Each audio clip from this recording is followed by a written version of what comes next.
Hi, lovelies. A beautiful day to you all. As you've already known, this is all the woman whom God has helped in her nice moment. Please, if you've not subscribed to my YouTube channel, kindly do so. Always click on the like button to say I love what is going on here, and feel free to share with your family and friends. God bless you big time. Today, I want to talk on something that is very, very important in marriage. Anytime the issue of marriage hits your brain, you need to take note of this very point, and that is being realistic in marriage. Let me say it that there is nobody that does not like good thing. There is nobody that is not desirous of being better in life, associating with people who are higher and better in life. But hey, I have never seen any institution where cutting your clothes according to your material, not even your size anymore, plays a very important role other than that of marriage. Please, let me say this in clear terms. Unless God, in fact, I want to make this premises, and upon it I'm going to draw my conclusion in what I'm going to say today. Unless you expressly, genuinely and wholeheartedly heard from God, if God did not instruct you on this very issue, please, as a person, be realistic. If you are a graduate, don't go and settle for an illiterate, someone that did not go to school, because it's going to give you heartache, a lot of drama. If you are a professional, look for your fellow professional and marry. Don't go and settle for the less. It is not about being pompous. It's not about being proud or arrogant. For example, if remember I said unless God instruct you otherwise, before you come for me or you come to judge me and say, see this one, she has already started discriminating. I am not saying like that. As a matter of fact, there must be graduates that must of necessity marry illiterates, okay? Either God told them or by choice or by anything. But all I'm saying is this: if you want to get married, if God did not tell you anything, please use your brain. Be very, very realistic.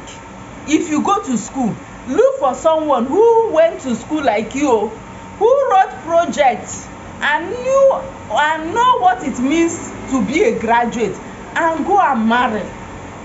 Because if you go for someone who did not see the four walls of the university, there is bound to be a problem, because your little advice or suggestion, you will turn it against you and said, oh, it is because you went to school, right?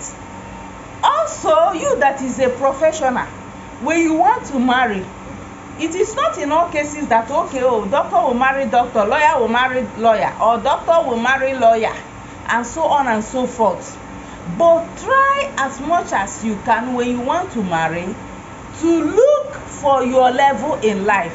For those that will think, this one, maybe she has backslided or something, let me take you back to the scripture. Oh yes, there is a man that did something that gladdened my heart, that made me to know that I'm not saying foolish things here, and that is my very big brother David, who later became the king of Israel. Read it, open 1 Samuel chapter 18 verse 18. You remember, let me take you back to what happened before that time. You know, when Goliath, the Philistines, were challenging the armies of Israel, as a matter of fact, defiling them, David, who came to give his brethren, his brothers, food, as Jesse David the son of Jesse the dad told him, when he went, he saw the brothers in the battlefield, and he overheard the armies of Israel panicking, saying that the king has pledged something for someone who is able to bring this man down. And David heard it. He became trouble. Long story cut short, he eventually defeated Goliath. But prior to that defeat, the King Saul had promised that anybody who is able to defeat Goliath, the Philistine, that is going to give the person his daughter to marry. Okay, so the promise did not come after David has overcome the Philistine. No, it came prior to that time. But do you know that after David had finished defeating Goliath, before King Saul, King Saul said, okay, you are going to be my in-law, I will give you my daughter. And David said in 1 Samuel 18:18, he said, who am I and who is my father's family that I should be the son-in-law to a king? You imagine that. Let it be some of those new generation guys. They will say, before I come, king, abeg, shebi you say you will give me your daughter. I've already overcome the Philistine. In fact, if he sees the princess passing, he will say, have you been told that you know this sometime you are going to be my wife? You will be very rude and arrogant. But look at David. Even after defeating the Philistine, that you know by right, because the king has promised the wife should automatically be his own, he was still humble about it, because he know that status wise he no reach. He was not up to people that should be the king's son-in-law. Be realistic. If you are from a very poor family, I am talking to females specifically, don't go somewhere and sit down and be looking for a rich guy that should come and marry you. Be that money spinning. Sit down. If the condition of your family is paining you, and say, what do I do to bring my family out of this poverty? Otherwise, you will eventually enter into the hand of the person who has the money. You will not want anything. Common pure water sachet he will give you. You say, did you see something like this to drink in your father's house? If that is what you want to be comfortable all your life doing, then good luck to you. I know somebody like me, I am not that type. So please be realistic. When you want to make a choice, go for someone in your level. Don't come and be posing headache to an innocent soul because he or she says yes to you. And you, before you say yes to any man, make sure you know the kind of person the person is.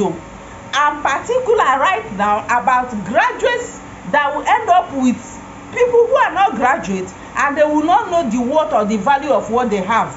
They will start nagging up and down and start misbehaving. Any little thing, they will tie you to your certificate. So please, before you make your choice, open your eye. Be realistic. Don't go higher beyond your level.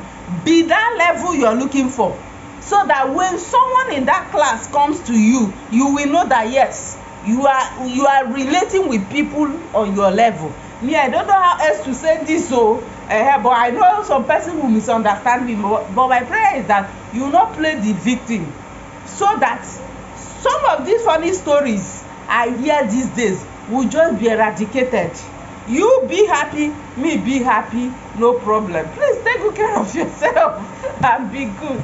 Take good care of yourselves, my lovelies, and be good. Bye for now.